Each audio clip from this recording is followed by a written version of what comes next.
জেলার বিভিন্ন জায়গার পুজো ঠিক কেমন হচ্ছে?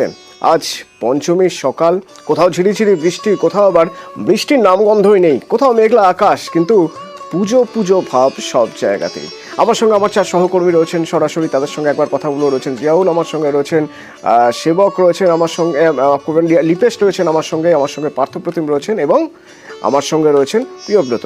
তো প্রথমে জিয়াউলের সঙ্গে একবার কথা বলবো। উত্তর চব্বিশ পরগনার উদয়রাজপুর হরিহরপুর সর্বজনীন দুর্গাপুজো, 75 বছরের পুরনো পুজো। তো মধ্যমগ্রামের এই পুজো মণ্ডপ এবার কিভাবে সাজানো হয়েছে, কেমন হচ্ছে পুজো, জিয়াউল?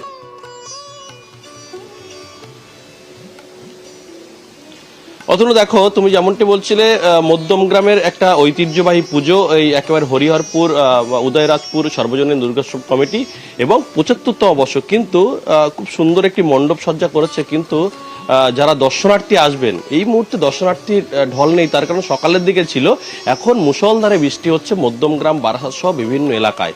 আমি এই মুহূর্তে উদয়রাজপুর হরিহরপুর ক্লাবে এসেছি। তুমি দেখতে পাচ্ছ অসাধারণ একটা মণ্ডপ সজ্জা পুরোটাই। যেহেতু এবারে বৃষ্টির বারবার আবহাওয়া দপ্তর বলছিল যে বৃষ্টি হতে পারে, কখনো বলছে বৃষ্টি হবে না, কিন্তু আজকে সকাল থেকে দেখা যাচ্ছে মুখবার এবং বৃষ্টি হচ্ছে, তার ফলে এই মণ্ডপটা পুরোটাই মেটাল দিয়ে তৈরি হচ্ছে, ফলে বৃষ্টির আঁচ তুমি দেখতেই পাচ্ছ।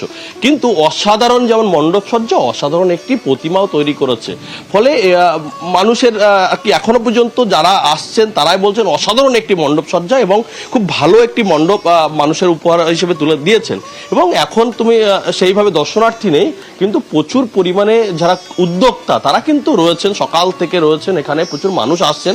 এই মুহূর্তে বৃষ্টি কম, কিন্তু আসছেন মানুষ। কয়েকজনের সাথে কথা বলে নেবো। উদয়রাজপুর হরিহরপুর এই যে সর্বজনীন দুর্গোৎসব কমিটি 75 বর্ষ মেটাল দিয়ে তৈরি করা হয়েছে। দর্শনার্থী এখনো পর্যন্ত সকাল থেকে আসলে এখন বৃষ্টি হচ্ছে, কি মনে করছে তোমরা? আমি সবার প্রথমে নিউজ 18 বাংলার সমস্ত দর্শকদের জানাই শারদীয়ার প্রীতি শুভেচ্ছা এবং আন্তরিক অভিনন্দন। আপনারা দেখতে পাচ্ছেন যে এবারের প্যান্ডেল আমাদের পুরো টোটাল মেটাল দিয়ে করা হয়েছে। আজকে এবারের পরিবেশ কিংবা আমাদের যে বৃষ্টি হওয়ার একটা সম্ভাবনা ছিল সেটা চিন্তা করেই করা হয়েছে, নাম্বার 1। আর এবার আমাদের 75তম বর্ষে হীরক জয়ন্তী, সুতরাং গ্র্যান্ড একটা কিছু আমরা করার এবার ট্রাই করেছিলাম। And gold is always grand. So আমরা এখানে দেখতে পাচ্ছি আমাদের, দেখুন, পুরো প্যান্ডেলটা একটা গোল্ডেন কালার দিয়ে পুরো মুড়ে দেওয়া হয়েছে। ইভেন আমাদের প্রতিমাতেও আছে হচ্ছে গোল্ডেন একটা ছোঁয়া পুরোপুরি আমরা এখানটায় পাচ্ছি। আর দর্শনার্থীদের কথা আপনি যদি বলছেন, এই এখানে দেখতে পারবেন স্কুল এখনো চলছে কিংবা ছুটি হচ্ছে, সব ছোট খুদে বাচ্চারা তারা বৃষ্টির মধ্যেও ভিজে আসছে। আমরা পরশুদিনও যেদিন আমাদের ওপেনিং হয় সেদিন আমরা যখন দেখছি যে লোকে ছাতা মাথায় দিয়ে ঠাকুর দেখতে আসছে, এটা আমাদের কাছে একটা বড় পাওনা। আর এই পুজোর কদিন আপনারা সবাই দেখতে পাচ্ছেন এখানে আমাদের এতগুলো পরিবারের লোক, আমরা বলতে পারি যেখানে একটা পাড়া মানে একটা পরিবার আমাদের কাছে। আর সেখানে সেই সিচুয়েশনে দাঁড়িয়ে যে এত লোক এখনো যে সকাল থেকে যে এসছে, সেখানে আমরা আড্ডা মারছি, বসছি, গল্প করছি, এটা আমাদের কাছে একটা বড় পাওনা। সত্যি এই পাওনাটুকু, মানে বৃষ্টি হোক বা না হোক, এই পাওনাটুকুর জন্যই তো পুজো করা। সেদিক থেকে দেখতে গেলে জিয়াউল, পুজো উদ্যোক্তাদের মুখে খুশির ঝলক, মানে আকাশে রোদ না থাকলেও অন্তত রোদ ঝলমলে মুখ দেখা যাচ্ছে তাদের, তার কারণ তারা যা চাইছিলেন তাই তো হচ্ছে। তো এবার মালদার ছবিটা একবার দেখি। নাট মন্দির, হংসগিরি লেন, 29 বছরের পুজো, এবারের থিম আম কথা। হ্যাঁ, মালদা মানেই তো আম। তো সেই আমের কথা কিভাবে মণ্ডপ সজ্জার মাধ্যমে উঠে এসেছে, লিপেশ বলতে পারবেন আমার সঙ্গে। লিপেশ,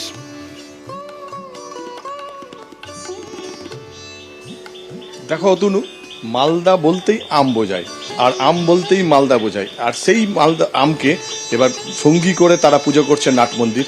এবং তারা যে বিষয়গুলো দেখিয়েছে, যে এক সময় প্রায় 550 এসেছে, এবং সেটা বলা হচ্ছে, তাদের কথাতে ফুটিয়ে তুলেছে যে এই যে আম গাছগুলো দিনের পর দিন আম গাছ কেটে সেখানে নার্সিংহোম হোক ও হোটেল হোক, বিভিন্নভাবে বিভিন্ন কিছু তৈরি হচ্ছে, সেই থিমটাই তারা তুলে ধরেছে। আমাদের সঙ্গে এখানকার উদ্যোক্তা আছেন, এখানে তার সাথে কথা বলে নেব। এই থিমটাকে কিভাবে তোমরা তৈরি করেছো, কেন এই? আমাদের আমটা মালদার একটা রাজধানী আম, আমটাকে আমরা তুলে ধরেছি এই কারণেই, আস্তে আস্তে আমাদের মালদার আমটা লুপ্ত হয়ে যাচ্ছে। প্রায় আমাদের 550 মতন আম ছিল, এখন প্রায় 250 কাছে এসে দাঁড়িয়ে আছে, যে একমাত্র আম গাছ কাটার জন্য। এত গাছ কাটা, যে বাগান কেটে ফেলে দিয়ে তাতে এবং পরিবেশও দূষিত হচ্ছে, এবং হচ্ছে রীতিমতো আম গাছে বড় বড় বিল্ডিংও তৈরি হয়ে পড়েছে। তো আমরা মালদাবাসীকে সচেতন দিতে চাইছি যে আম গাছ আর না কাটা হোক, এবং হচ্ছে প্রয়োজন বলে আম গাছ লাগাক, তাতে মালদার ঐতিহ্য যে আমটা সেটা বেঁচে থাকবে। এই কারণে মালদার লোককে আমরা একটা পুরো বার্তা দিতে চাইছি, আম গাছ যেন না কাটা হোক। এবার একবার বাঁকুড়ার ছবিটা দেখা যাক, লিপেশের সঙ্গে পরবর্তীতে আবার কথা হবে। তো বাঁকুড়ার ছবিটা একবার দেখা যাক। বাঁকুড়ার বাংলা নবারুণ সংঘ 18তম বছর, তাদের থিম এক টুকরো রাজস্থান। তো প্রিয়ব্রতর সঙ্গে একবার কথা বলে দেখা যাক কেমনভাবে রাজস্থান বাঁকুড়ার বুকে জমি খুঁজে নিয়েছে। প্রিয়ব্রত। একেবারেই অতনু, তুমি যেটা বলছিলে যে রাজস্থান উঠে এসছে বাঁকুড়ার বুকে, এক টুকরো রাজস্থান তাদের প্রতিস্থাপনা, বাংলা নবারুণ সংঘ তাদের 18তম বর্ষে, এবং যেখানে তুমি দেখতেই পাচ্ছ যে পুরো যে মণ্ডপ সজ্জা সেটাতে কিন্তু তুলে ধরা হয়েছে রাজস্থানের যে কৃষ্টি সংস্কৃতি রয়েছে, এবং তার পাশাপাশি সমাজ জীবন, যে জীবনযাত্রার লড়াই তাদেরকে করতে হয় রাজস্থানের বিভিন্ন মরুভূমি এলাকায়, সেখানের কৃষ্টি সংস্কৃতি কিভাবে হয় সেই ধরনের একটা চলচ্চিত্র তারা তুলে ধরেছেন। এবং এক টুকরো রাজস্থান তারা তুলে ধরেছেন বলা চলে এই গ্রাম বাংলার যে ব্লক এলাকা, সেই পঞ্চায়েত এলাকার মধ্যেও একটা রাজস্থানের চিত্র তারা তুলে ধরেছেন। আমি একটু কথা বলে নেবো যে উদ্যোক্তা রয়েছে তাদের সঙ্গে, কিরকম ধরনের এই মণ্ডপ সজ্জা করেছেন। আমাদের এবারের থিম হচ্ছে এক টুকরো রাজস্থান। প্রতি বছরের মতো এবছরও আমাদের মানে নতুন কিছু করার চিন্তা ভাবনা আছে। রাজস্থানী ঘরানাকে তুলে ধরা হয়েছে, রাজস্থানের নিত্য নতুন মানে ঐতিহ্য যেগুলো সেগুলোকে তুলে ধরা হয়েছে আমাদের এইখানের থিম। তো আমরা সকলের পাশে আছি। নবারুণ সঙ্গে প্রতি বছরই ভিড় হয়, এবছরও আশা রাখছি খুব ভিড় হবে, আর খুব ভালোই হয়েছে এবছরের প্যান্ডেল। সবাই আসুন, দেখে যান, এইটুকুই। দেখো অতনু, যেটা বলছিলাম যে রাজস্থানকে তারা তুলে ধরেছেন এবং প্রচুর মানুষ কিন্তু পঞ্চমীর সকাল থেকে এখানে ভিড় জমাচ্ছেন।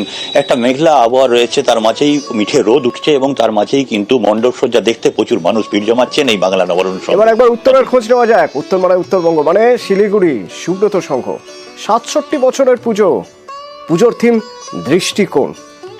দৃষ্টিকোণ কেমন এই থিম? সরাসরি পার্থপ্রতিম আমার সঙ্গে রয়েছেন, বলতে পারবেন পার্থপ্রতিম?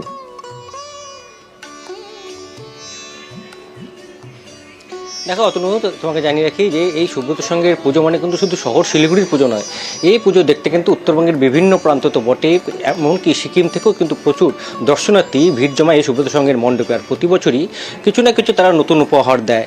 এবারও একেবারে পরিবেশ বান্ধব উপকরণ দিয়ে তাদের মণ্ডপ তৈরি হয়েছে, যার থিম হলো দৃষ্টিকোণ। অর্থাৎ একই জিনিসের যে একাধিক রূপ, বহু রূপ, সেই দৃষ্টি দিয়ে সেগুলোকে দেখার এবং সার্বিকভাবে একটা নারীর স্বাধীনতাকে ফুটিয়ে তোলা হয়েছে মণ্ডপে। আমি আমার সহকারী লোককে বলবো দেখানোর, যেসব মডেল এখানে তুলে ধরা হয়েছে মণ্ডপে, সেই সব মডেলের মধ্য দিয়ে কিন্তু এই দৃষ্টিকোণ বিষয়টি তারা ফুটিয়ে তুলেছে এই সুব্রত সংঘের পুজো উদ্যোক্তারা।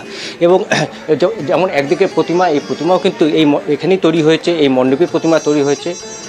তেমনি এই যে পুরো থিমটাই, এটা কিন্তু পূর্ব মেদিনীপুরের শিল্পীরা তাদের প্রয়াসেই কিন্তু এটা তৈরি হয়েছে। যেই যতগুলো মডেল রয়েছে, এই মডেলের মধ্য দিয়েই তারা তুলে ধরেছে নারী স্বাধীনতা। অর্থাৎ যে এই সময় যে নারীদের যে স্বাধীনতার দরকার, সেই বিষয়গুলি কিন্তু ফুটিয়ে তোলা হয়েছে ওই মণ্ডপের বিভিন্ন মডেলের মধ্য দিয়ে। ঠিক তেমনি এখানে আমি যে প্রতিমা, সেই প্রতিমাতেও কিন্তু একটা নতুন আঙ্গিকের ছোঁয়া রয়েছে এবং তা দেখতেও কিন্তু যত বেলা বাড়বে এবং যত বেলা বাড়বে আরো মানুষ আসবেন, তারা দেখতে চাইবেন সুব্রত সংঘের দৃষ্টিকোণ এবার কেমন।